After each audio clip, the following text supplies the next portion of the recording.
Well, good morning, everybody. It's 3:48 in the morning. I was supposed to start at 3:50. As you guys up before 4 o'clock. Um, I'm what you need. You're watching my channel. If you like what you're seeing, you can like, share, subscribe, and you can also donate via PayPal. The link is in the description. You're gonna have to excuse me. I got a little acid reflux problem. So while I have the acid reflux, I said, you know what?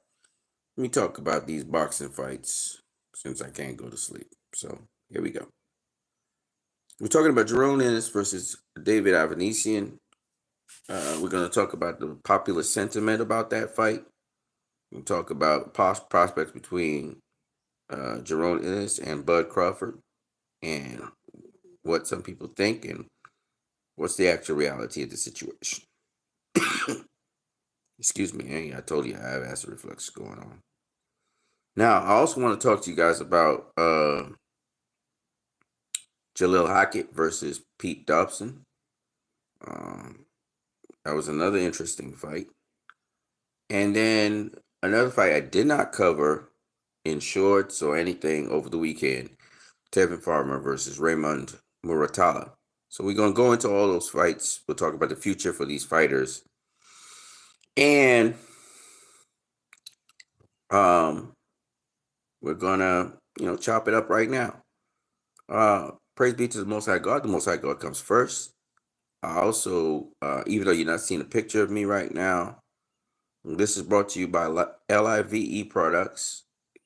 Live now, and we alive now. Let's get into it. So Jerome Ennis versus David Avanesyan was a good fight. It's a good fight, and body punching. Body punching did it in that fight. Jerome Ennis really relentlessly going at David Avanesyan's body. You could see the game plan was to go to the body. And he broke him down. And then he caught him over the top with the left hook. Put him down. From what I hear, he broke his jaw. And then David Avanesyan, he got up and he kept on fighting like a warrior. But, he was fighting a losing battle. I don't think he won a single round in that whole entire fight. And Jerome Ennis, of course, had been off from boxing for a while, so he was kind of rusty at first, trying to get back his timing and stuff like that. But he managed to stop him at the end of the fifth round. So David Avanesyan didn't come back out at the beginning of the sixth round, and so Jerome Ennis won the fight like that. Now,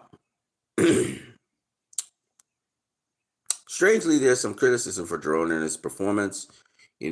Terrence Bud Crawford also faced David Avanesyan, and as a result of that, people are comparing the two performances. Now, of course, that's good in that they have a common opponent, and it's nice to compare the performances because, you can say, all right, match them up, But really, how Jerome Ennis would fight David Avanesyan and how Terrence Crawford would fight David Avanesyan, they used two different strategies, okay? It was two different strategies, it was two different game plans, and so it's not really, and then they're as much as they're switch hitters, they're not exactly some people say they're the same fighter, but they're not. Crawford's action is a whipping action, whereas Jerome Ennis is more compact. He has much more of a sharp sort of action. Terrence doesn't, Jerome doesn't always put a lot of oomph into his punches. Not to say that Terrence does either. Terrence is more elastic. Jerome, though, to me, is more well schooled. All right. Now, having said all of that, I might be wrong about that, but I'm just saying. Having said all of that, I want you guys to understand Jerome is a big welterweight. Terrence Crawford is not at welterweight anymore. Actually, I believe that Terrence has vacated all his belts, and he's gone up to 154, and he's bulked up to 154 and all of that. So for Terrence Crawford, to face Jerome Ennis, first of all, I doubt very highly it would be at welterweight. Because then Bud will have to lose all that muscle mass and everything, and he would pretty much be a dead man if he comes back down to welterweight. So I can't see that fight happening at welterweight, which would be the best thing because Bud is actually the lineal champion at welterweight. But I just don't see that happening. I think Bud is at 154 now. He's a 154 pounder. If Jerome Ennis wanted to face Bud, they would have to fight at 154 pounds. So that would be something you have to consider. And seeing that Jerome Ennis never fought at 154 pounds, he'd have to at least have a couple fights at 154 before he would adjust to Terrence Crawford. But you never know. The Saudi Arabian prince wants to arrange that fight for next year. But in order for that to happen, Jerome Ennis would actually have to move up and have at least one fight this year before going into next year at 154 to acclimatize. So I don't know if that will happen. But a lot of people are saying, and including Bud's own people, that Bud would knock out Jerome Ennis. I don't know about that. I'll tell you what I think. First of all, people are basing Jerome Ennis' performance on the David Avanesyan fight, where David Avanesyan was catching him with some looping overhand left hands. And he caught him with one or two straight shots as well, for the most part. Let me say, first of all, that Boots, just like with Crawford versus Mean Machine, even though his father was counseling him to, tighten up his defense, I think Boots was not really respecting David Avanesyan's power. And he decided, I'm going to walk him down, I'm going to break him down, I'm going to get him out of there. So he kind of was in a certain mode, kind of like Devin Haney versus Ryan Garcia. Devin Haney has much better defense than what we saw against Ryan Garcia, but it's like Devin Haney decided he was going to walk him down, beat him up, get him out of there. Well, Boots was in the same mindset against David Avanesyan. But the thing about Boots was he would counter David Avanesyan with shots to the body. So he was countering to the body. So his head sometimes would be in line to get hit, you ride a lot of the shots.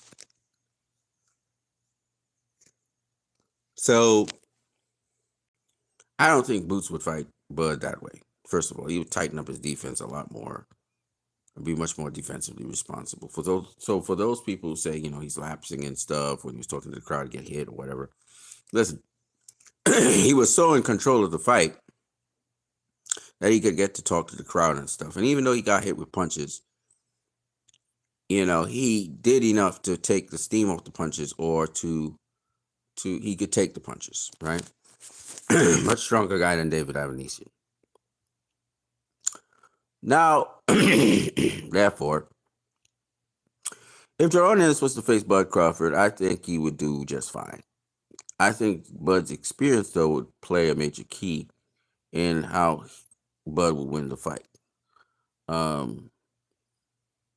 I'm sure that Jerome now knows how to cut off the ring. I think he knows how to,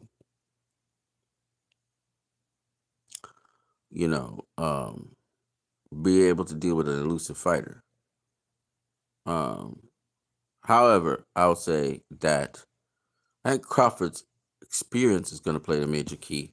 I think that's what will get Crawford the win. I think it's experience. But, excuse me. Having said that, I think it would be criminal to deny Jerome Ennis the opportunity to face Terrence Bud Crawford. I think that's the hottest fight out here. Ennis versus Crawford will be a hell of a fight. People in Crawford's camp think that Ennis needs more experience. A lot of people thought that Floyd Mayweather needed more experience before he faced Gennaro Hernandez. Hernandez being 32 years of age, Floyd had been like 19, 20, something like that. I think that Jerome Ennis is ready for any of the top guys right now. And if he's in a position to have the opportunity to face Terrence Crawford, then, if this is what he wants, you should give him it. Because it's a very, Terrence isn't getting any younger. It's a very good fight. I think it's the best fight for Terrence Crawford. I don't think the Canelo fight's as good as the Jerome Ennis fight. Of course, Bud is saying, well, what does Jerome Ennis bring to the table, for legacy wise? Well, I think the payoff will be in the future if Bud was to beat Ennis and Ennis was to become a Hall of Famer. He's like the future of boxing. So I was listening to Bernie, and Bernie seemed to be wanting to duck that fight. He like the language is. I get what Bernie's saying about Bud and everything, but I don't know why these guys can't see that these fights are the fights that the fans want. These are the more exciting fights. Canelo's an old guy. Canelo's kind of at the end of his road. Bud, it would be great for Bud to jump up 2 weight classes, beat Canelo, but like that's so much more far fetched than just facing a guy 1 weight class below you in boots. It's just like why would you want jumping up all those weight classes to face Canelo when you're gonna make just as much money? It will be just as big a pay-per-view, even if not a bigger pay-per-view, with a guy who has the skills to match your skills, which makes the fight more exciting. People say, well, Boots is on pro and blah, blah, blah, blah, blah. I get what you're saying, but the kid wants greatness. So why not let him have the opportunity to have greatness? Crawford has faced all kinds of guys, from David Avanesyan to, all these small fry guys, okay? Let Boots have a chance. Everybody been ducking Boots. From Keith Thurman, Sean Porter, all them guys duck Boots. Young, strong lion versus an older guy, So why I'm saying this is that I still think that Terrence Crawford's experience would pull him over the edge. I know he had a demolition of what's his name?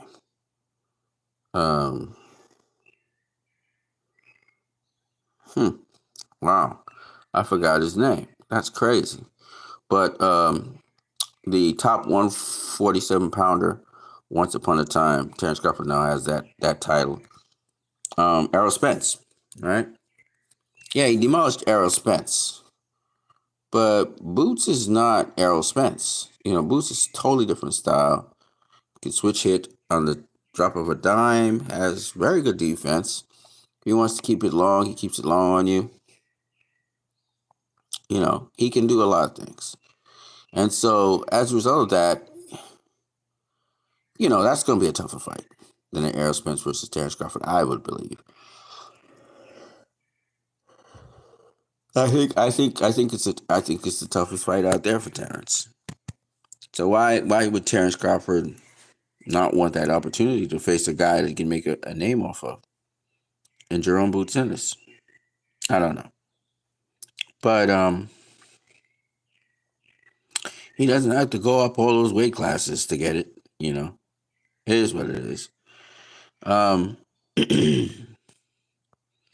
So in my opinion, it's just my opinion, Terrence Bud Crawford, I would love to see that fight. It's him and Jerome Boots Ennis.